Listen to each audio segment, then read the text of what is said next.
Hello everyone, welcome back to my channel Study Until Success. So basically this video is related to studying after school. So सबसे पहले मैंने आज अपनी English ले लिया because मैं generally most of the time तो physics और केमिस्ट्री पढ़ती रहती हूँ, तो आपको लगे कि मैं केवल 2 ही सब्जेक्ट पढ़ती हूँ, तो ऐसा नहीं है। बस दैट्स द रीज़न कि मैं आज इंग्लिश से स्टार्ट कर रही हूँ। तो मैंने सबसे पहले यहाँ पे इंग्लिश की क्वेश्चन प्रैक्टिस करी थी। और क्वेश्चन प्रैक्टिस करना is very important for achieving good marks. So मैं क्वेश्चन नोटबुक से कॉपी करती हूँ, देन आफ्टर आंसर अपने आप से लिखती हूँ। सो उसके बाद मैं देखती हूँ कि मैं कितना सही लिख पा रही हूँ। और माइनर सी मिस्टेक्स होती हैं, वो सभी के साथ होती हैं। आप भी अगर प्रैक्टिस करोगे तो माइनर सी मिस्टेक्स तो निकल ही आती हैं एक दो। और मेन पार्ट इज़ कि आपकी राइटिंग प्रैक्टिस हो जाती है, राइटिंग अच्छी होती है, वो तो होती है। उसके बाद स्पीड मेंटेन होती है। Speed maintain is must. If you are in higher classes तो आपको स्पेसिफिक टाइम मिलता है to complete your paper. So that's why speed is must. So speed अपनी मेंटेन करके रखना is very important part of higher marks और good marks. तो बस मैंने फटाफट से अपने क्वेश्चन कॉपी करे, फिर अपने आंसर लिखे, और फिर मैं चेक भी खुद ही करती हूँ कि मेरी क्या मिस्टेक्स हैं और खुद ही करेक्शन करती हूँ। तो बस ये अच्छा रहता है कि मैं खुद ही चेक करती हूँ, तो मुझे पता रहता है कि हाँ मैंने यहाँ मिस्टेक करी थी, तो वो इम्प्रूवमेंट होता है अगली बार। तो बस आप सबको भी करना चाहिए। वैसे इतना तो मैं हर क्वेश्चन का नहीं करती हूँ, बट जो चैप्टर मेनली ज़्यादा टफ़ हो उसका कर लिया करो। हर चैप्टर का मत करो। जैसे कुछ बहुत इजी चैप्टर्स हैं तो उनका मत करो, बट हाँ जो टफ़ चैप्टर हैं, जिनके वर्ड्स बहुत टफ़ हैं, बस उनके क्वेश्चन प्रैक्टिस कर लो। जो बड़े बड़े आंसर हैं उनकी कर लो। जैसे सेंटेंस ऊपर नीचे हो जाता है, सो उसका मीनिंग ही बदल जाता है, इसलिए बड़े क्वेश्चंस की कर लेना चाहिए और हार्ड वर्ड्स की कर लेना चाहिए। उसके बाद मेरा इंग्लिश हो गया था, तो मैंने थोड़ा सोचा कि आज लैंग्वेज भी कर लें, बट बीच में मुझे भूख लगाई तो मैंने पहले खाई खट्टा मीठा बाय हल्दीराम। उसके बाद मैं पहले अपना सिलेबस देख रही थी, टिक कर रही थी जो जो मेरे सिलेबस में है हाफ़ ईयरली के। उसके बाद मैंने करा फटाफट से वो सब। मैं देख रही थी कि मेरे टीचर्स ने लिखवा दिया क्या क्या कितने मार्क्स का आएगा टॉपिक्स।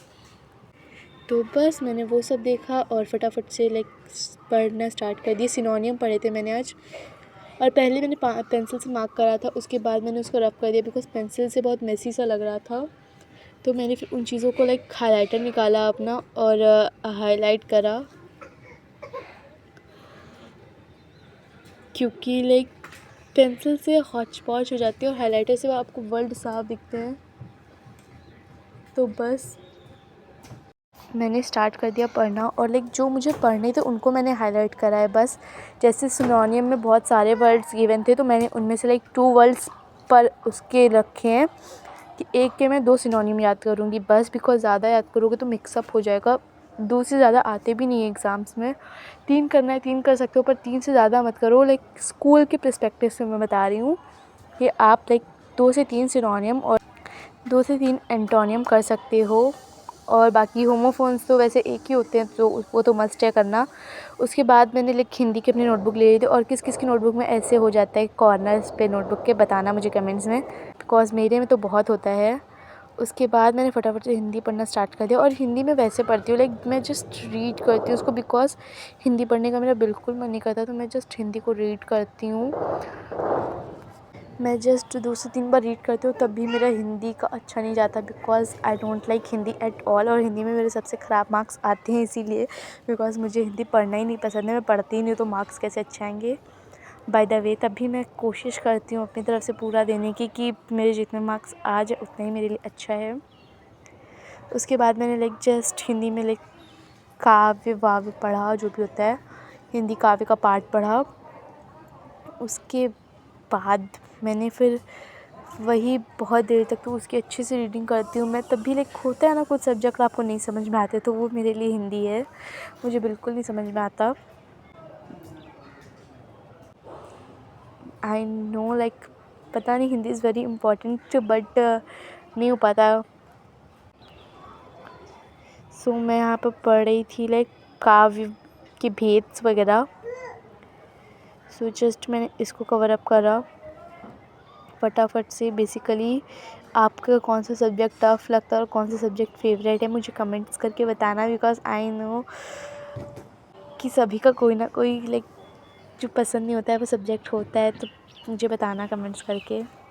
उसके बाद बस मैंने हिंदी करा और लाइक बस हो गया था, थोड़ा ही सा करा था मैंने आज, बिकॉज़ लिटरली मैं हिंदी पढ़ लेती हूँ तो फिर मेरा पढ़ने का मन नहीं करता है, इसलिए मैं हिंदी बहुत कम पढ़ती हूँ। डोंट नो लाइक हिंदी में पढ़ती हूँ तो मुझे डिस्ट्रैक्शन ऐसा लगता है कि ज़्यादा आ रहा है, लाइक प्यास लगाती है और मुझे बहुत सारे डिस्ट्रैक्शन हो जाते हैं मुझे हिंदी पढ़ते टाइम, क्योंकि हिंदी पढ़ने में मेरा मन ही नहीं लगता है। उसके बाद मैंने फ़िज़िक्स की अपनी उठा ली थी, लाइक जो मेरी न्यूमेरिकल्स वाली नोटबुक है। अगर आपने मेरा पिछला व्लॉग देखा है तो आपको पता होगा, अगर नहीं देखा तो गो एंड वॉच इट। और उसमें मैंने ये नोटबुक बनाई थी अपनी, तो उसी में मैंने अपनी फटाफट से स्टार्ट कर दी लाइक न्यूमेरिकल लगाना, क्योंकि न्यूमेरिकल प्रैक्टिस करना इज़ इम्पॉर्टेंट, क्योंकि वो अगर आप नहीं करोगे तो आपका पेपर अच्छा नहीं होगा। सो बस न्यूमेरिकल प्रैक्टिस करो, और बस फिज़िक्स का थ्योरी ज़्यादा नहीं होती, फ़िज़िक्स में कॉन्सेप्ट होते हैं और न्यूमेरिकल होते हैं, बस आप उन्हीं को अच्छे से कर लोगे तो आप काफ़ी अच्छा ले जाओगे फ़िज़िक्स में। मैं तो यही करती हूँ, बस लाइक कॉन्सेप्ट पढ़ लेती हूँ, कॉन्सेप्ट क्लियर हो जाए एक बार, फिर उसके न्यूमेरिकल लगाओ और न्यूमेरिकल अच्छे से क्लियर हो जाए, बस it is more the sufficient to. Like theory ज़्यादा नहीं आती है और आप अपने वर्ड्स में भी लिख दोगे तो उसमें फुल मार्क्स मिल जाते हैं। सो बस मैंने यही सब करा आज। और फिज़िक्स में लाइक एक अपनी अलग से न्यूमेरिकल नोटबुक बना लो। मैं तो प्रेफर करूँगी कि आपको जब लाइक पेपर टाइम हो, एग्ज़ाम का टाइम हो, तो आपको कहीं इधर उधर ढूंढने न जाना पड़े कि इसका सोल्यूशन क्या है। आपकी एक परफेक्ट नोटबुक होगी जिसमें सारे सोल्यूशन होंगे, सो आपको ईजी रहेगा, फटाफट से लगाओ, नहीं आ रहा है सोल्यूशन नोटबुक में जाओ देखो, बस। लाइक टाइम वेस्ट होता है बहुत हमारा इधर उधर से देखने में, सो वो आपको नहीं करना है। अगर तो आप पहले से एक उसके लिए लाइक प्रैक्टिस नोटबुक बना के रखो। उसके बाद मैंने डिनर में ये चिली पनीर विथ रोटी खाई थी, जो कि मेरे घर ही में बनती है, सो आई लाइक इट। तो बस मैंने ये सब करा आज, और अगर ब्लॉग पसंद आया तो लाइक करना और सब्सक्राइब करना फॉर मोर। Bye bye.